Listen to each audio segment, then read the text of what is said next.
Willkommen zurück bei Sportsman Target. Heute, wie kaum zu übersehen, möchte ich euch mein neues Red Dot von Holosun vorstellen. Das ist es 507C als Green Dot, nicht Red Dot. Es gibt beide Varianten.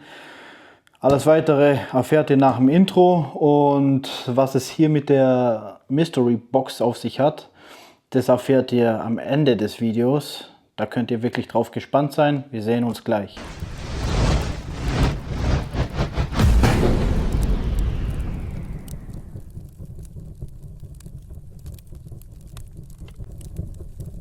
Ja, wie gesagt, es geht heute um diese neue Anschaffung hier.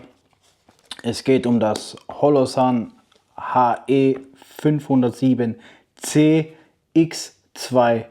Das Ganze gibt es in zwei verschiedenen Farben, grün und rot. Ja, jetzt packen wir das ganze Ding mal aus und ich erzähle euch ein bisschen was darüber.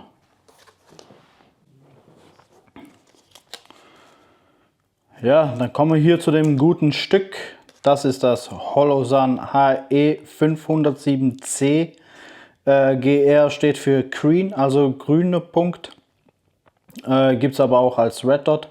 Ich bevorzuge halt lieber den Green Dot, das gefällt mir einfach besser, kann ich auch besser sehen, finde ich. Das ist die X2 Serie, sprich die erste Version war die V1 Version vom 507C. Dann kam die V2 Version und die wurde dann durch die X2 nochmal ersetzt. Aber was genau der Unterschied war und warum und wieso, das erzähle ich euch später. Ja, was machen wir? Wir bauen das mal, oder wir packen das Ding mal aus. Hier haben wir natürlich den Karton. Hier sind ein paar kleine Features und Eigenschaften und sonstiges. Braucht man nicht. Dann haben wir hier die Box. Ist eine schöne Plastikbox. Hier drin ist ein Pflaum, falls jemand noch ein bisschen kuscheln will. Hier haben wir eine Karte. Hier haben wir ein kleines Reinigungstüchlein. Hier haben wir die Gebrauchsanweisung. Die braucht man wie immer nie. Hier haben wir Silika-Päckchen, dass da keine Feuchtigkeit reingeht. So, was verbirgt sich hier in der Box? In der Box verbirgt sich natürlich das Red Dot. Hier sind die Schrauben, das sind die kurze Schrauben. Dann haben wir hier noch mal lange Schrauben, sprich man kann optional, kann man dieses Red Dot auch mit Adapter für die Picatinny bestellen. Ich habe es ohne bestellt, wie gesagt, weil ich habe ja diese Magic Box, die ich euch nachher noch zeigen möchte, was es ist, und da brauche ich keine Picatinny Mount dafür. Dann haben wir hier den Schlüssel, ganz einfach. Hier haben wir unser Torx, um die Schrauben zu befestigen. Wie gesagt, die langen sind, die kurzen sind, wenn man die auf die normale Base schrauben will. Die langen sind für den den Picatinny Adapter, sorry. Hiermit schrauben wir das Ganze fest. Hier stellen wir den Red Dot ein, Höhe, Tiefe, links, rechts. Und aber auch das Batteriefach kann man damit öffnen und raushebeln. Zeige ich euch gleich. Genau. So, dann holen wir das gute Stück mal raus. Also es ist schon sehr gut verarbeitet. Das ist ein Alugehäuse, hat hier die Paneelen drauf, Solarpanelen. Ja, was soll ich sagen? Mir gefällt's. Das ganze Teil, ich habe es vorher getestet, man sieht es nicht gut in der Kamera, deswegen werde ich euch das einblenden. Hat 3 verschiedene Absehen, sprich ist ein Multi-Rectangle.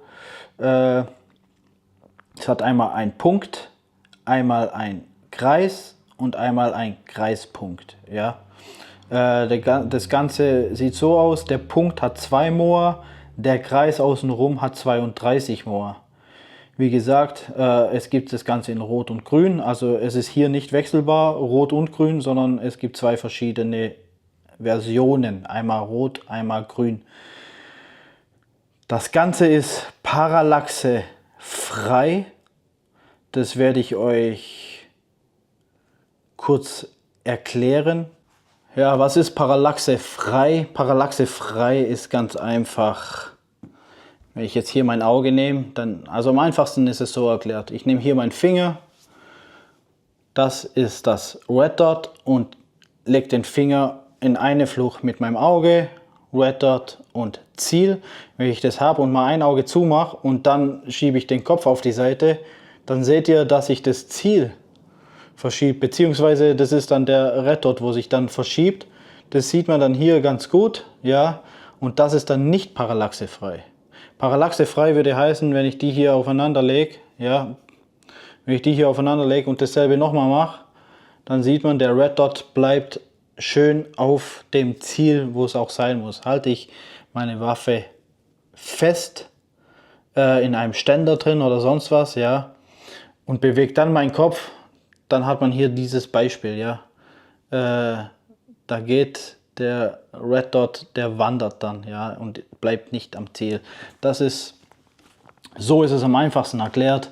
Das ist dann Parallaxe, Parallaxe frei und. Deswegen gucke ich, dass ich immer ein parallaxefreies Red Dot habe. Braucht man es? Manchmal ja, manchmal nicht. Wenn man jetzt einfach so rumballert, ja, auf nächster Nähe, sage ich mal, und einfach drauf losschießt und nicht unbedingt immer den Punkt treffen will, einfach nur Spaß hat, braucht man es nicht unbedingt, ja. Oder wenn man exakt immer mit der Schulterstütze exakt immer auf demselben Punkt ist, dann kann man damit arbeiten. Ansonsten Parallaxe frei, da hat man weniger Problem, finde ich jetzt persönlich. Ja, was hat das Ganze noch? Das Ganze hat 13 insgesamt Helligkeitsstufen, ja. Die erste ist aus, natürlich, das ist die allererste, also haben wir eigentlich 12 Helligkeitsstufen. Sprich, das kann ich euch zeigen. Hier wird immer heller, heller, heller, also es wird schon richtig grell. Also da ist schon Dampf dahinter. Wie gesagt, es gibt eine Einstellung, die ist als aus. Dann gibt es 10 Helligkeitsstufen für einen Tag. Und dann gibt es noch 2 Helligkeitsstufen bzw. 2 Einstellungen für Nachtsichtgeräte. Das Ganze hier, die ganze Geschichte hier hat auch durch die Paneele eine automatische Helligkeitsregelung durch das Solarpanel. Kann man manuell aber auch ausschalten. Ich habe es auch ausgeschaltet, weil ich meine, es ist eine coole Sache. Ich persönlich habe halt Schwierigkeiten, wenn ich jetzt in einem Unterstand stehe, ja, oder wo es dunkel ist, sage ich mal, und beim Ziel hinten ist es hell, dann fährt das Ding so runter, weil ich im Dunkeln stehe und im Ziel ist es hell, dann ist es schon wieder zu dunkel, dann sehe ich es nicht richtig. Das ist halt der Nachteil davon. Wie gesagt, das ist ein manueller Helligkeitsmodus, kann man einstellen, ausschalten. Alles damit machen. Hier der Linsendurchmesser hat einmal 23 x 16 mm. Das ganze Teil hat einen Bewegungssensor, das nennt man auch Shake Awake, sprich das Red Dot, wenn es aus ist und man schüttelt es, beziehungsweise bei Vibrationen stellt sich dann dieses Red Dot wieder ein, wenn man es eingestellt hat. Ja, das ist dieses Shake Awake, ganz einfach, um Batterie zu sparen. Aber dafür hat es auch ein automatisches Abschaltsystem, das man auch einstellen kann. Wie gesagt, es schaltet sich, wenn ich das jetzt hier liegen lasse, schaltet sich das Ganze nach 10 Minuten von alleine aus. Das ist schon vom Werk aus so eingestellt. Kann man aber auch ändern. Wie gesagt, man kann es einmal als nach 10 Minuten ausschalten lassen. Man kann es aber auch einstellen, dass es nach einer Stunde ausgeht oder nach 12 Stunden ausgeht. So, dann haben wir hier dieses, ich hoffe man sieht es, genau hier hat man das Batteriefach, da kommt dann der Schlüssel ins Spiel, sprich, da mache ich dann hier das Ganze einmal auf. Ich kann es euch mal vorführen. So, da ist dann so eine kleine süße Schraube drin. Aufpassen, dass man die nicht verliert. So, und dann kann ich hier noch seitlich hier reingehen. Da ist auch extra ein Ding und kann das Ganze ein bisschen aushebeln.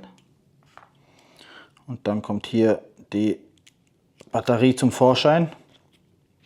Finde ich persönlich eine sehr, sehr gute Sache.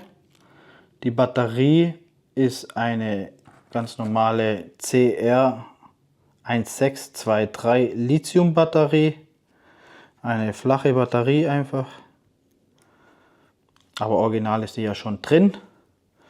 Mit der Batterie, wie lange, ich muss es festmachen, da ist eine Gummidichtung drumherum, damit das Ganze auch schön wasserdicht ist. Das Ganze ist 1 Meter wasserdicht. Die Batterie, wie lange hält die Batterie hier drin, beziehungsweise wie lange hält die Beleuchtung dann da drin? Wenn man jetzt nur den Punkt hat, dann leuchtet das Ding, oh, ist sogar an, oder was? Ah ja, das ist an. Warte mal, ich mach mal aus. Also wenn man jetzt nur den Punkt hat, dann geht es 50.000 Stunden. Wenn man jetzt nur den Kreis hat, geht es auch 50.000 Stunden. Wenn man jetzt diesen Kreis mit Punkt drin hat, geht es nur noch 20.000 Stunden. Dadurch, dass das Batteriefach an der Seite ist, finde ich das ganz praktisch. Da muss man das Red Dot nicht komplett abschrauben, um dann die Batterie hier unten zu wechseln. Meistens haben das auch die ganz billigen Red Dots haben das da unten. Das halt, aber manche teure haben es natürlich auch unten. Deswegen finde ich das eine sehr coole Sache. Ich werde das wahrscheinlich auf nur Kreis machen, weil ich es wahrscheinlich auf die Shotgun montieren werde, früher oder später. Und da ist es eigentlich perfekt. Ja, dann gucken wir uns mal hier den Footprint an. Ja. Die Montagevorrichtung ist eine klassische Trijicon Footprint. Außer man nimmt halt den optionalen Picatinny Adapter, aber ansonsten ist es der RMR Footprint von Trijicon. Vielleicht sagt einem oder anderen die Marke etwas. Das sind die sehr hochpreisigen Red Dots, aber sehr gut. An sich war es das eigentlich jetzt von dem Ganzen. Dieses ganze Red Dot wurde so erklärt, wie, wo, was, welche Knöpfe man drücken muss.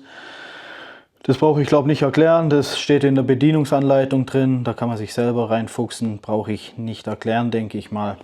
So, was ist jetzt die Neuerung vom V2 zum X2?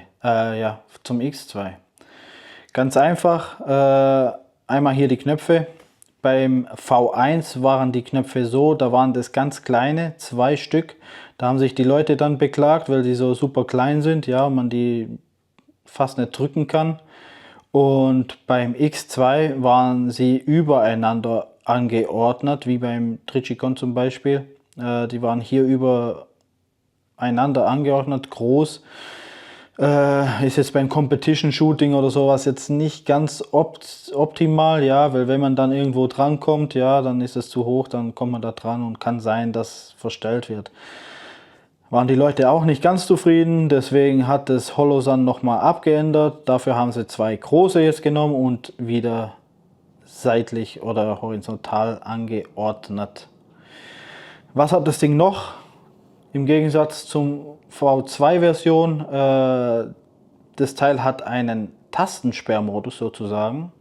Wenn man lange, also 5 Sekunden auf Plus hält, dann sieht man das auch da drin leuchten und dann ist die Taste gesperrt. Falls man dann doch aus Versehen hier drauf kommt, passiert dann nichts. Wie komme ich aus der ganzen Sache wieder raus? Da drücke ich wieder lange drauf und dann ist die Tastensperre raus und ich kann das Teil wieder einstellen und bedienen. Ja, dann kommen wir zu der Mystery Box. Die ist geil. Ja, meine Leute, Die Mystery Box, das ist ganz einfach das Rex Exoskeleton von Strike Industries. Ich weiß nicht, ob das in Deutschland erhältlich ist, weiß ich nicht, aber hier auf jeden Fall. Dann öffnen wir das Ganze. Hier haben wir einmal Gebrauchsanweisung, Schrauben und. Haben wir hier eine schöne Plastikbox, gar nicht mit viel Krimskrams und Kärtchen und sonst was, sondern ist einfach das Teil drin, wo man braucht. So, das schmeiße ich auch mal hier hin.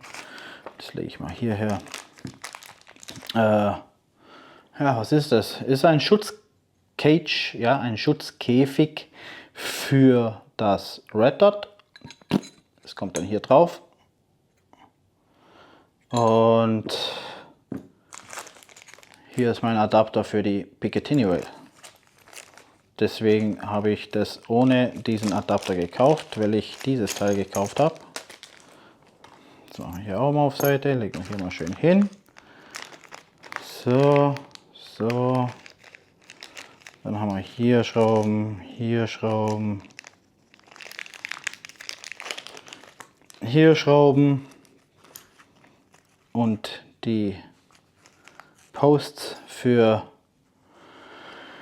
RMR, Tricicon oder auch die anderen Posts für andere Red Dots, sprich hier diese Löchlein. Wir brauchen die dicken für die RMR. Die sehe ich jetzt hier schon. Moment. Oh, jetzt sehen wir was. Blöde Tütchen hier. So, die holen wir mal hier raus. Dann holen wir nur mal die dicken raus. Einmal und hier sehen wir auch der zweite. Und die hier werden wir hier wieder reinmachen. So. So, jetzt haben wir hier für verschiedene Red Dots haben wir hier die Schrauben. Theoretisch ist dieses Ganze nicht für Holosun geeignet oder was auch immer, ja. Sprich, das liegt einfach nur daran, wegen den Schrauben. Hier haben wir ein bisschen dickere Schrauben, ja. Hier haben wir M4 Schrauben und hier sind es alles M3 Schrauben. Ist aber nicht so schlimm, da wir hier konisch sind, ist es nicht schlimm, zentriert sich erstens an den Schrauben und zweitens an den Pins, welches passt. Hier haben wir einmal für Leupold, für Razer, für Tricicon RMR, sind aber ziemlich lang.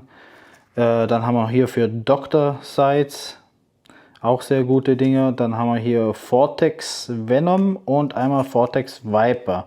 Wir brauchen die Viper, weil die sind genau gleich lang wie die von dem Holosun. So, warte mal, nicht, dass wir das vertauschen. Hier, also brauchen wir auch die Schrauben. Zack. Zack. Hallo. So sieht's aus. Und da brauchen wir dann auch den und nicht mehr den. So, wie bauen wir das Ganze zusammen? Hier haben wir unsere Base. Da machen wir hier unsere Posts rein. Zack. Und einmal in die Ecke. Ist halt immer eine Fummelerei bei sowas, aber man fummelt dann nur einmal rum. Dann passt das Ganze. Ja, und hier haben wir schon, man sieht es hier, ja, also gehört das Ganze so rum. Dann bauen wir das hier rein. Das gehört nämlich dann hier drauf. Muss man nur die Löcher treffen, dann hat man es. So. So. Jetzt ist es drauf. Und dann machen wir das Red Dot drauf hier. Hier ist der Footprint, hat schon eingerastet. Und dann kommen hier unsere Schräublein rein. Und hier zur Befestigung. Dann schrauben wir das Ganze fest. Nicht zu fest, ja, weil sonst ist es ab oder das Gewinde kaputt.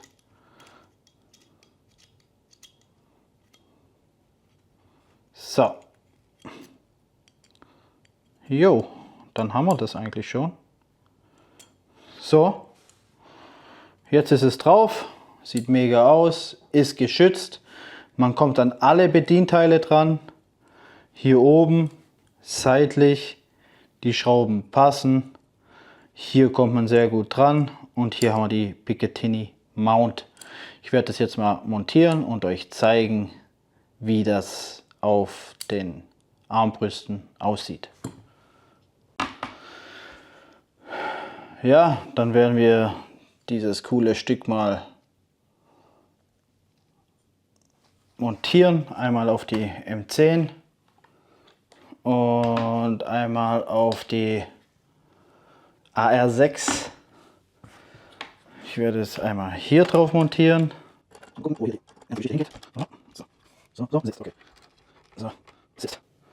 So wird es dann auf der, ich hoffe man sieht es, auf der M10 aussehen. Hier kann ich nicht den Deckel runter machen und das, um eine tiefere Visierlinie zu bekommen, weil dann sitzt das Teil einfach zu tief. Ich bin mir am Überlegen, eine höhere Picatinny zu machen, damit ich perfekt in der Visierlinie bin. Und jo, aber so sieht es aus. Ich finde es mega geil. Ich hasse es zwar, vorne ein Visier drauf zu machen oder ein Red Dot. Das gefällt mir echt nicht und das gehört eigentlich da auch echt nicht hin. Aber an sich finde ich es doch ganz cool. Sieht ganz cool aus, definitiv. Und ja, man hat sicher viel Spaß dabei. Das ist leider an. Aber, ups.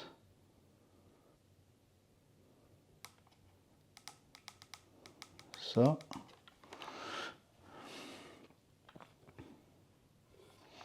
Aber ja, ist sicher doch irgendwie cool, ja, wenn man da vorne so ein Teil hat. Mega, oder? Ich finde es cool. Jo, dann bauen wir das Ganze mal hier auf die AR6. Die hat hier einen vernünftigen Deckel. Da bevorzuge ich das Ganze sowieso. So, jetzt müssen wir es nur noch drauf kriegen. Ne? Ja, so. So, dann sitzt das hier schon drauf. Sitzt, jawohl. Und das sieht doch mega aus, oder? Jetzt guckt euch mal das an. Das sieht doch mega aus. Also das ist geil. Ich finde es mega. Ich denke auf einer Revo oder sowas wird es auch richtig fett kommen, das Ding. Auf einer Revo oder hier die Flat oder sowas. Ich glaube, da kommt es richtig auch cool. Weil es einfach so, ist einfach kantig, ja. Und das macht schon was her, so, ne? Also, guckt es euch mal an. Das kommt schon fett. Ja, wie gesagt, das ist das gute Stück. Das Red Dot Holosun 507C in Green Dot oder Red Dot. Ist ein gutes Holosun oder beziehungsweise ein gutes Red Dot.